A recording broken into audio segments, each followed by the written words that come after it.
ప్రవీణ్ కొంచెం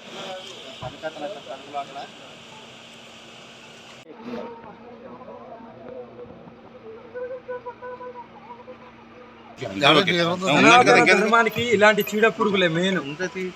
సనాతన ధర్మానికి గౌరవం ఉంది, అన్య మతస్థులు గౌరవించడానికి పోవడానికి కారణం ఇలాంటి వాళ్ళు. పెట్టలేదు, ఓన్లీ వీడియో చూపించారు. నార్మల్గా ఎలా ఉంటాడు చూడు,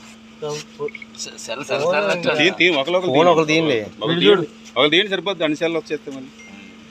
ఇది ముసుగు ఎంత తీసుకున్నాడు అనేది నా దగ్గర తెలిసింది, ఎవరితో ఎలా ప్రవర్తించాలి డీటెయిల్స్ ఉంది, ఎవరెవరు అనేది నా దగ్గర డీటెయిల్స్ ఉంది. ఆడపిల్లలు కాబట్టి వాళ్ళని ఎక్కడ మీడియా ముందుకు కానీ ఎక్కడ కూడా తేను. అంటే మీరు ఇక్కడ కంప్లైంట్ ఇప్పిస్తా. నిరసన చేయడానికి వచ్చారా? నిరసన కాదు, ఎందుకు చేస్తున్నా ఇది మార్చుకొని హెచ్చరించడానికి వచ్చా. ఎందుకంటే ఒక గురువు అన్నప్పుడు హెచ్చరించాలి. నేను ఒక గురువు అమ్మనే కాబట్టి తప్పు చేస్తున్నావు, దీన్ని మార్చుకో పద్ధతులు. అంటే ఆయన ఇక్కడ లేరు అంటున్నారు, మరి లేకపోతే మీరు ఇక్కడే ఉంటారా? పోలీస్ కంప్లైంట్ ఎవరు? నేను ఇస్తాను, నేను ఎలా ఇవ్వాలో నేను అలా ఇస్తాను. నేను ఇస్తే మామూలుగా ఉండదు. మీరైతే ఎవరైతే ఆరోపణ చేస్తున్నారో ఆ మనిషి ఇక్కడ లేరు అని వాళ్ళ శిష్యులు అంటున్నారు. ఆయన లేరు కాబట్టి మీరు భయపడి దాక్కున్నాడా? దొంగ కాబట్టి దాక్కున్నాడు, అంతే కదా. దొంగ కాబట్టినే దాక్కుండు. అంటే మీరు గతంలో కూడా మా గురువు గారు అన్నారు కదా, మరి మాకు గారు అనలేదు, ఓకేనా. గురువు గారు ఆయన బట్ట కడతా, ఇటు రామ్మానికి బట్ట కడతా అంటే పోయినా, ఎందుకంటే ఒక గురువు అని వెళ్ళాము. అదే ఒక గురువుకి ఇచ్చే వాల్యూ అది. మేము అంటే మీ దగ్గర పక్కా ఆధారాలు ఉన్నాయి? పక్కా కాదు, పక్కా ఆధారాలు ఉన్నాయి, ఓకేనా. ఆధారాలు ఏంది నేను మాట్లాడను. ఆధారాలు లేకపోతే ఇదే కారులో ఇక్కడ నేను దహనం అయిపోతా, ఓకేనా. ఇదే కారులో ఇప్పుడే మీరు చూస్తుండగానే ఆధారాలు లేకపోతే చూపిస్తాను, చూడండి ఆధారాలు. నేను ప్రశ్నించడానికే కదా వచ్చింది, నాకు ఏదో ఒకటి చెప్పమానండి, నేను మార్చుకుంటా ఇలా ఇంటూ చేయనని. ఫోన్లోనే 40 నిమిషాలు చెప్పాను, అది కాదు మీ శిష్యులు ఇలా ఉన్నారు, మీ ప్రవర్తన ఇలా కొద్ది మార్చుకుంటాను కదా.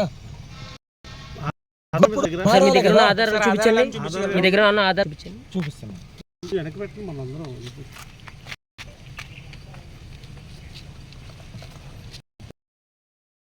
గురువు అని, రాజేష్నాథ్ గురువు అని ముసుగులో ఉన్న ఈ దొంగ ఎవరైతే ఉన్నారో చాలామంది ఆడపిల్లల్ని అనుభవించి చాలామంది దగ్గరికి వెళ్ళి లక్షల కోట్లు తీసుకొని ఇలా అనుభవిస్తుండు. కాబట్టి నా దగ్గరికి ఆడపిల్లలు వచ్చి నాకు న్యాయం చేయండి అని రోధించారు. కాబట్టి విత్ ప్రూఫ్తో సహా నేను ఇక్కడికి వచ్చి వీడిని ప్రశ్నించడానికి వచ్చాను. ఇంట్లో ఉండి కూడా నేను లేను అని చెప్పుకుంటుండు. దొంగ కాబట్టే ఇంట్లోండి నేను లేను అని చెప్పుకుంటుండు. ఆడపిల్లలకి ఎటువంటి అన్యాయం చేశారు, దేనికోసం నాన్న బహిరంగంగా చెప్పలేము కదా. శీలం పోయిందంటే అర్థం చేసుకోండి. ఎన్నో చాటింగ్లు ఉన్నాయి, ఎన్నో వీడియోస్ ఉన్నాయి, ఎక్కడెక్కడ రమ్మన్నాడు, ఏ లాడ్జికి రమ్మన్నాడు, అవన్నీ నా దగ్గర ఉన్నాయి. ఊరికే మాట్లాడను ఇంత బహిరంగంగా. ఒకరి మీద ఎలిగేషన్ చేయాలంటే ఏదో ఒకటి ఉండాలి, అది ఉంటేనే చేస్తున్నాను.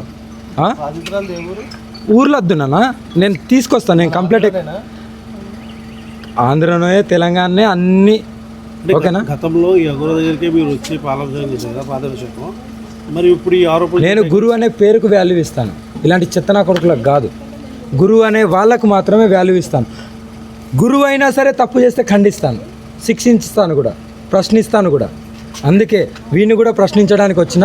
దయచేసి ప్రజలు ఇలాంటి దొంగ బాబాలను నమ్మద్దు, వీళ్ళ దగ్గరికి రావద్దు, వీళ్ళని నమ్మద్దు. వీనికి ఏ శక్తులు లేవు, ఏమీ లేవు. ఊరికే ఇక్కడ కూర్చొని డబ్బు దోచుకోవడం తప్ప ఏమీ ఉండలేదు. శీలాలు దోచుకోవడం, డబ్బు దోచుకోవడం తప్ప ఏమీ తెలియదు. 10 గన్నులు పెట్టుకొని తిరుగుతుండే వీడు ఏదో పెద్ద టెర్రరిస్ట్ అయినట్టు. ఇక్కడికి వచ్చిన ప్రతి ఒక్క భక్తురాలకు తెలుసు ఇతని దగ్గర గన్నులు వీడే చెప్పుకుంటాడు ఏదో గర్వంగా. ₹1 కోటి పడితే నాకే వస్తాయి, అన్నీ వస్తాయి పదవులు. నేను కూడా ఎస్పీ ఎమ్మెల్యే అయితే కదా, ఏదైనా కొనుక్కోవచ్చు కదా కలియుగంలో. నేనైతే వదిలిపెట్టాను. నేను డైరెక్ట్ చంపేయాలని చంపుతా, లేకుండా నేనన్నా చచ్చిపోతా. కానీ నా దగ్గరికి వచ్చిన బాధితుల మహిళలకు మాత్రం న్యాయం చేసే పోతాను. ఇంకొకటి చెప్తున్నా, ఇలా ఇతని దగ్గర ఎవరైతే బాధింపబడ్డారో వాళ్ళందరూ నన్ను అప్రోచ్ అయినా సరే అందరికీ న్యాయం చేసి మీకు న్యాయం చేసే బాధ్యత నాది. మరి అదే బాధితుల చేత పోలీస్ స్టేషన్ కంప్లైంట్ ఇప్పిస్తాను. నేను ఇప్పిస్తాను. ముందు నేను మంచిగా చెప్పుదామని వచ్చా, కానీ దొంగలాగా దాక్కొని నా దగ్గరికి ముందు రావట్లేదు, చూసినావా?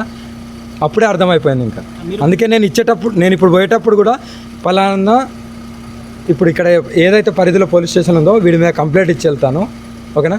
నేను బాధితురాలి మీద నేను ఎక్కడ ఇవ్వాలో అక్కడ ఇస్తాను. సెల్ఫీ వీడియో తీసుకుందా? ఉంది, అన్నీ ఉన్నాయి.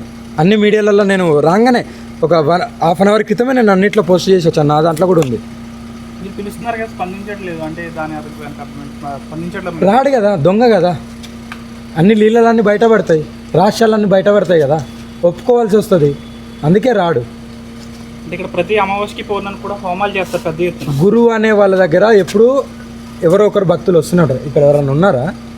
అమావాస్య పర్వణికి వదిలేయి, అమావాస్యకు వచ్చేది, పౌర్ణమికి వచ్చేది, శివరాత్రికి వచ్చేది కాదు, అప్పుడు చేసిందే గురువు కాదు. ప్రతిరోజు ఒక నిలయమో లేకుంటే ఒక ఆశ్రమం పెట్టుకుంటే ప్రతిరోజు భక్తులు వస్తూనే ఉంటారు. నువ్వు మంచి చేస్తే నీ దగ్గరికి ఉరుక్కుంటూ వస్తారు, ఒక దేవుడితో తలుచుకుంటారు. ఇక్కడ ఎవరైనా కనబడుతున్నారా? బాధితురాలు తీసుకెళ్ళి కంప్లైంట్ పెడతారు స్టేషన్. 100% పెడతాను, నేను పెడతాను. ఇక్కడ ఈ పరిధిలో పెట్టి నేను ఇక్కడికి వెళ్ళి బయలుదేరుతాను, ఎందుకంటే ఈ ఊరికి వదిలిపెట్టను. మళ్ళీ తణుకులో మీ పర్యటన ఉంటుందా? మళ్ళీ 100% నేను రేపన్న ఎల్లుండను మళ్ళీ వస్తాను. మళ్ళీ వచ్చి నేను బాధితురాలతోనే వస్తాను, ఆమెతో కూడా నేను ఇక్కడ హెచ్చరిపిస్తాను, అన్నీ చేస్తాను.